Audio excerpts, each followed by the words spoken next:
আবু হুরায়রা কয় নবীজি আমার 5টা উপদেশ দিছে। কয়টা? কয়টা? কয়টা? নবীজি আমার 5টা কথা কইছে। তোমরা এই 5টা আবু হুরায়রা তুমি এটা হুনো মন দিয়া, এটা মান্য, তুমি মানুষেরও কইও মানতো, কইলে লাভ হইব। 1 নাম্বার হইল আল্লাহর নাফরমানি থেকে বেঁচে থাকলে তাইলে সে বড় আবেদ হইতে পারবে। সুবহানাল্লাহ কইতেন না? আল্লাহর নাফরমানি যেন না করে। আচ্ছা, নাফরমানি কয় ফরমান হইল মানে আপনার উপরে ফরমান জারি হয়েছে, মানে আপনি এটা মানছেন, আদেশটা। নাফরমানি হইল আপনি ফরমানটারে মানছেন না, আপনি যত কথাই কোক আপনি এটা মানলেন না, এটারে কয় নাফরমানি। তা আল্লাহ আপনারা অনেক কথা কইছে। আল্লাহর নবী কয় তুমি কইয়া দাও আবু হুরায়রা, তুমি কও। কয় ইয়া রাসূলুল্লাহ কিতা কইতা?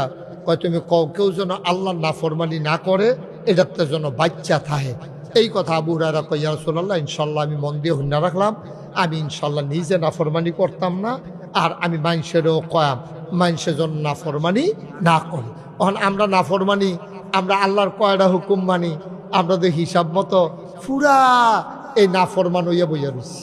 আমরা তো আল্লাহর হুকুম দিয়ে মানি না, তো আমরা এক গুল দিয়ে মানলে আরেক গুল দিয়ে মানি না, একখান দিয়ে মানলে নামাজের গুল দিয়ে মানলে রোজা দিয়ে মানি না, রোজা দিয়ে মানলে হজ দিয়া মানি না, হজ দিয়ে মানলে জাকাতের বেলা মানি না, এরপরে জাকাত হজ জাকাত এই সব দিয়ে মানি কুরবানির বেলা ফাঁস লাগাই লেছি, এরপরে গিয়া টেহা লাগাইতে সুদে লাগাই লেছি, এরপরে দোহানবাহি খাইয়া ঘুরাইতে ঘুরাইতে এবার রুচি মজাই লেছি, এরপরে আতফাও দুইটা টেহা হলাতান ছিলাম, ফেরত দেওয়ানের নামগন্ধ নাই।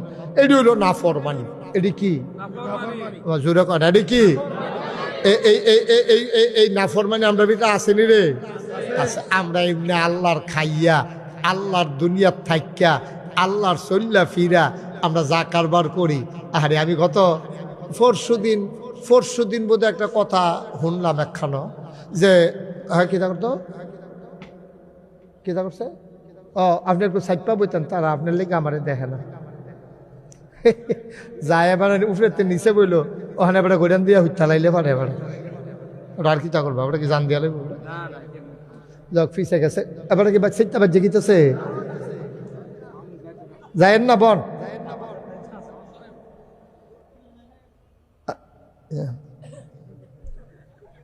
আল্লাহর ফরমান কায়েম করতে যেতে, নাফরমানি করতে পারতো না।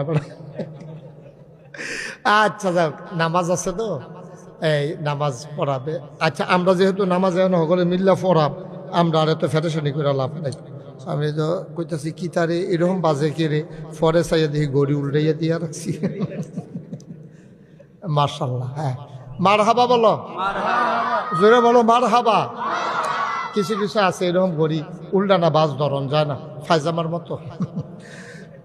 এক হুজুরে তো এক কারবার করছে, ঘটনা কি কইলে তা ওই হুজুরে যে তারা হুড়ার লাগিয়া ফায়জামা ফইরা বাইক গেছে, ফায়জামা ফইরা মাহফিল গেছে তারা হুড়া কইরা, তো হুজুরে আবার নিজের কাপড় বউয়ের কাপড় সব একখানো রাখে। তো হুজুরে যখন এই তারা হুড়া কইরা ফায়জামা ফিনতে গেছে এখন যখন আসতেন যাবে গিয়া দেখে চেইন নাই, চেইন বিচাইরা পায় না, কি তারে চেইন গেল পরে বাইতে ইয়ে খুললা দেহে, এটা তো বুঝিয়ে এলাইছেন আর কি। হ্যাঁ হেবেড়ি বিচারতাছে, ফায়জামা রাখো ফায়জামা রাখো, এবারে খুললা দিছে এখনো। নাউজুবিল্লাহ কর, জোরে কর নাউজুবিল্লাহ। তাইলে আমরা হুকুম মানাম কার? কতক্ষণে হুকুম মানাম কার? আমরা 70 বছর আমরা হুকুম মানাম কারো? নাফরমানি করণ যাব, আমরা নাফরমানি করি, আল্লাহ দেখছেন আমরা কিছু কয় না। আচ্ছা একটা সহজ বিচার আপনার কাছে দিয়া রাখি। আচ্ছা, আপনি আপনার বাহের কথা শুনেন না, বাপে যদি সেটটা একদিন কইয়ালায় বাচ্চা আমার বারো, আপনি কইলাম বাচ্চা গেলে দিয়াতা বেড়ায় হৌড় দিয়ে যাবেন গা সুন্দর করে, আপনার হৌড়ে জিজ্ঞেসে কি তো যাবাই কালকে নাইয়ে গেলেন, আবার জিজ্ঞেস দিয়েছে আর কি, হৌড়া জিগা না, তারপর জিগাইলে মনে হয় আপনি কবেন আব্বা দমক দিছে, আল্লে গাইয়া ফুরছি ঠান্ডা হইলে আবার যাই গা। ভাই বাপে বার করে দিল, হৌর ভাই যাওনের জায়গা আছে, বুবুরা ভাই যাওন যায়, খালারা ভাই যাওন যায়, বিহার ভাই যাওন যায়, দুস্তার ভাই যাওন যায়, যে কোনো এক জায়গা দিয়ে চালাওন যায়, ইমাম সাহেবের লগে গিয়ে বইয়ে থাকুন যায়।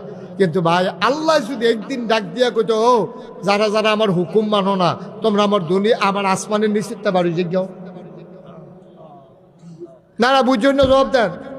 আব্দুল সত্তার হুজুর জায়গা আছে? আর আল্লাহ যদি ডাক দিয়া কয় আমার আসমানের নিষেধতে বারো আমার আসমানের নিষেধতে, তাহলে কই যাইবেন এবার চিন্তা করে দেখেন। আমার আল্লাহ রাব্বুল আলামিন এই জন্য তিন দল মানুষ আল্লাহ শাস্তি দিব। একদল মানুষ হলো যারা নাফরমানি করব, দুই নাম্বার আরেক দল মানুষ হইব নাফরমানি করে না, নাফরমান রে কিছু কয় না। এক নাম্বার নাফরমান, দুই নাম্বারে নাফরমানি করে না, কিচ্ছু কয় না, তেও এই দলের ভিতরে পড়ে যাবে। আর তিন নাম্বারে বেঁচে যাবে ওই মানুষটা নাফরমানি করে না, কেউ এর নাফরমানি করতে দেয় না, ঠিক কিনা? পুরা পৃথিবীতে মানুষ হয়েছে তিন জাত। কয় জাত? এক তারা আল্লাহ মানে না ডাইরেক্ট, আরেক তারা মানে না, মানে কিন্তু যে মানে না তারে কিছু কয় না, আরেক বেড়ায় মানে এবং যে মানে না তার লগে কোনো আপোষ নাই। এই মানুষ হইল তিন দল। ওই যে দাউদ আলাইহিস সালামের জমানায় যখন দাউদ নবী নদীর কিনারো বইয়া বইয়া জাবুর তেলাওয়াত করত, তখন নদীর মাছটি ওনার তেলাওয়াত শোনার জন্য নদীর কিনারে এসে ঘাটের কান্দা হালাইয়া বালুর উপরে কাইটা চাইটা হইতা তারা জাবুর তেলাওয়াত শুনত। তখন এই মানুষে মনে করতো জাল খাওয়াইয়া মাছ পাই না, আর বাড়ির ঘাটাতে মাছ ফেরো রয়েছে, সেটা লাভ কি? সকলে মিল্লা মাছ ধরা ডুলা দিয়ে বইরা লইয়া ইয়া করতো। মাছেরা আল্লাহর কাছে বিচার দিছে, আল্লাহ আপনি একটা কাম করেন, আমরা তো এই দাউদ নবীর জাবুর তেলাওয়াত শুনতামাই, আমরা যেমনি আটকাইলা খিতা করন ইয়াউমুস-সাব, শনিবার এই তারা যেমনি মাছ ধরে আমরা আর আইতাম পারি না খিতা করন। তো দাউদ নবীর আল্লাহ কইছে, দাউদ তুমি তোমার উম্মতকে বইলা দাও শনিবারে মাছ ধরা বন্ধ। তো বাটফার যে হুদা বাংলাদেশও আছে তা না, তখনও কিন্তু বাটফার ছিল। তখন তারা করছে কি, তা কয় ঠিক আছে, শনিবারে যেহেতু মাছ আই আর আপনি জাবুর তেলাওয়াত করেন, শনিবারে ধরাটা ঠিক হইতো না, শনিবারে ধরনের লেগে কি গেছে, তারা শনিবারে বান্ধিয়া রাখতো, ডাইতের মতো রবিবারে ধরতো। মানে বাটফার যে কত যাতে নাউজুবিল্লাহ কর না কেন, তারা শনিবারে বান্ধিয়া রাখিয়া রবিবারে ধরতো। আল্লাহর সেট কি কমছে না বাড়ছে? আল্লাহ কারে অসুবিধার দল শনিবারে ধরা তো বন্ধ করছি যেন মাছ তোরা ধরতি না পারস, তো বান দিয়েও যদি ধরো সেটা আরো জ্বালায় না, এইটার লেগে নি তোরা আইন করছিলাম না ফরমানের দল। এখন আল্লাহ তাবারক ওয়া তাআলা এই মানুষ যখন এই হুকুম পালন করতে দিছে, মানুষ এই তিন জাত। এক তারা ধরে না, তারা মাতেও না, আরেক তারা ধরে, তারা তো ডাইরেক্ট কাফের হয়ে গেছে, না ফরমান ডাইরেক্ট ধরে, আল্লাহর হুকুমটুকু মানে না, তারা ডাইরেক্ট ধরতে আছে। আরেক তারিখে ধরে না, কেউ এর কিছু কয় না। ফিরসাব আর কি যে ফিরসাব হুজুরে নরম মানুষ, কারে কি তা কইয়া কি বিপদ পড়ে, এবার আল্লাহ বিল্লাহ জিকির আজকাল লই আইছে, হেগুল দিয়া কেয়ামতে যে গেতাছে, ফিরসাব হুজুরের কোনো খবর নাই। আমি কই বেড়া, বাংলাদেশের মানুষে কত সম্মান করে, তুমি ফিরসাব দেখা তোমার কত মর্যাদা দেয়। লাউয়ের দানাটা টিপ দিয়ে লাগানোর সময় নিয়ত করে, বইলা লাউটা ধরলে হুজুরের, মাছটা ফাইলে নিয়ত করে মাছের মাথাটা হুজুরের বুনা করে দেন, গরুর জব করার সময় নিয়ত করে কলজাটা হুজুরের, নিয়ত করে পুত্রা বিদেশ গেলে প্রথম বেতনের টেহারা হুজুরের। বাংলাদেশের মানুষ তোমার এত মায়া করে, গাছের লাউডা, মাছের মাথাটা, গরুর কলজাটা, বিদেশি ফুতের টেহারা সব তুমি ফইলা ফইলা খাও। আমি কই তোমারে দেয়, তুমি খাইবা নাকি আমি খাও? তুমি খাইতে তো আমার আপত্তি নাই।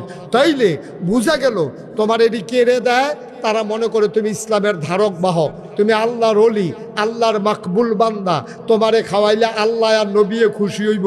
তাইলে তুমি যদি সব আগে আগে খাও, তাইলে ইসলামের উপরে যখন কোনো বাধা আসবে, মনে রাখবা সবার আগে বাধা দিতে হবে, দৌড় দিয়া রাস্তায় গিয়ে প্রতিবাদ করতে হবে।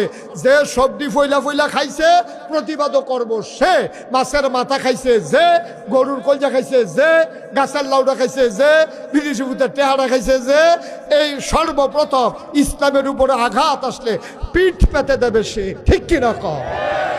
খাওয়ানোর মালা আগে আগে, আর ফিডার মালা হইলে চাচ্ছেন কিতা না, এই কারবার চলতো না আব্বা, এই কারবার চলতো না। ওই যে নবীর ভালোবাসার কথা কইছিলাম, সব কিছু বাংলাদেশের মুসলমান মেনে নেয়, সব কিছু মেনে নেয়, কোনো কিছু মানতে আমাদের আপত্তি নাই। ছেলে মরে গেছে, আল্লাহ আরেকটা দিব, গাছ মরে গেছে গা, আল্লাহ আরেকটা দিব। তোমার ফুতুল্লা গালি দিছে, তুমি কইছো আচ্ছা দিলে দিছে, বাপেরে গালি দিছে, তুমি কইছো দিলে দিছে। বাংলার মুসলমান সব মেনে নেয়। আব্বাতুল্লাহ গালি দিছ, আপত্তি করি নাই, আম্মা নিয়ে গালি দিছ, আপত্তি করি নাই, ইজ্জত নিয়ে টানাটানি করছো, আপত্তি করি নাই। মনে রাখবো বাংলার মুসলমান নবীর গায়ে যদি একটা টু শব্দ পড়ে, নবীর চরিত্র নিয়ে যদি কথা বলো, তাইলে এই বাংলার মুসলমান একটা নাফরমানকেও ছেড়ে দেবে না, ঠিক কিনা বলো? ছেড়ে দেওয়ার মতো সুযোগও না। এটা ইমানের প্রশ্ন, এটা ভালোবাসার প্রশ্ন না, এটা ইমানের প্রশ্ন। নবীর নিয়ে কথা বলবা, টিটকারি করবা, মস্কারা করবা, আর আমরা ছেড়ে দেব, বইয়ে বইয়ে দাওয়াত খামু, ওই মাছের মাথা গরুর কলজা, হবে না, হবে না। ইমানের প্রশ্ন। নবীর বিরুদ্ধে কথা আসবে তো মুসলমান গর্জে উঠবে সিংহের মতো। এটাই হচ্ছে ইমান, ঠিক কিনা কন? কথা না ঠিক কিনা কন? কয় যে হুজুর হেবাটার কথা হেবাটা কইছে আপনি, না না না, এটা আপনি সহ্য করলে আপনার ইমানের প্রশ্ন, ইমানই থাকবে না। নবীরে গালি দিব, আল্লাহ লইয়া গালি দিব, আর আপনি মান্না নিবেন, তারপরে আবার ইমানদার হইবেন। এত সুজানো তো ইমান। এটা কি ইমান? কি ময়নামতি বাজারও কবিরাজ দহনত তো এক ফাইন কিনা ঘরে রাখা দিয়েছেন, বিষয়টা এটা হন নাকি? তাহলে নাফরমানি করা যাবে না, কথা কি মনে আছে? ইনশাআল্লাহ যদি আল্লাহ কয়। একদিন মুসা আলাইহিস সালাম কি তা কয় শুনেন না? মুসা আলাইহিস সালাম আল্লাহ নাফরমানি করছে এক বেড়ায়, আপনি যে হগল ধরে ফিটা শুরু করছেন, এটা তো বুঝলাম না। এক জায়গায় শাস্তি দিলে ভালো মানুষ খারাপ মানুষ শব্দ মাইরালাম, কয় কারণ আছে। কয়দিন পরে টার পেবে আল্লাহ কিছু কইছে না। মুসাই আল্লাহরে জিজ্ঞাসা, আল্লাহ অন্যায় করলে একজনে করছে, আপনি পুরো সমাজের ভিতরে গজব দিয়া দিবেন, ভূমিকম্প দিয়া দিবেন, থরথরি করে কাঁপতে কাঁপতে আমরা বাড়ির তলে যে গ্যাপ, এখন ভালো আছে খারাপ আছে সব যাইতো গেলে। এবার আল্লাহ রাব্বুল আলামিন আচ্ছা মুসা এটা কয়দিন পরে জবাব পাইও। মুসা একদিন পাহাড়ের রাস্তা দিয়ে হাঁটতে আছে, একটা লাল ফিফড়া মুসা নবীর পাহাড়ের ভিতরে কামড় দিচ্ছে। কি ফিফড়া? ফিফড়া, লাল ফিফড়া কামড় দিলে অত্যন্ত আরাম, খুব শান্তি। হ্যাঁ, খুব শান্তি শান্তি লাগে নাকি? নাকি ফাও ফাইতা দিয়ে হ্যাঁ একটা মাত্র কামড় দাও কেমন লাগে, 2-3টা কামড় দাও, এই কথা কর। তাহলে লাল ফিফড়া কামড় দিলে একটা, আপনি কি যখন গিয়ে দেখছেন যখন একটা ফিফড়ার বাসা অথবা একদল ফিফড়া দায়িত্ব দিতে আছে, আপনি কি ঠিক বিষয়টা বার করেন কোন ফিফড়াটা কামড় দিছে, নাকি ডলা দিয়ে সমান করালা? বেড়ায় 300 ফিফড়া কামড়াইবি, দেখবি সমান করে লাইম দেখবি। ডলা দিয়ে আপনি জোতা দিয়া ফাড়া দিয়া সমান কইরা সিট বাসা বুসা বাইঙ্গা। আল্লাহ কয় মুসা হইছে জিজ্ঞাসলা যে একবারে নাফরমানি করলে সকলে শাস্তি দেন কেড়ে, ফিফড়াই কি কামড় সবজি দিছিল না একটাই দিছিল? কয় আল্লাহ একটাই না দিছিল, কত সবজি মাল লাগে রে। মুসা দুম ধরে কথা কও না, আল্লাহ জিদ্দের ঠেলায়। আমার আল্লাহর জিদ তো দেখছো না। আমি যখন শাস্তি দেওয়া শুরু করি তখন শাস্তি দিলে দুনিয়ার মানুষ যেই নাফরমানি শুরু করছে একটা মানুষও শাস্তি থেকে বেঁচে যাবে না, ঠিক কিনা? আপনার চোখের সামনে আপনার সমস্যা তো আমাদের এই জায়গায়, আমাদের সমস্যা তো এই জায়গায়। আমরা ন্যায় ন্যায় বলতে পারি না, অন্যায়কে অন্যায় বলতে পারি না, সত্যকে সত্য বলতে পারি না, মিথ্যাকে মিথ্যা বলতে পারি না। অনুরোধ ওখানে হাতে পায়ে ধরে বইলা যায়, যেটা ন্যায় ন্যায় কইবেন, যেটা অন্যায় অন্যায় কইবেন।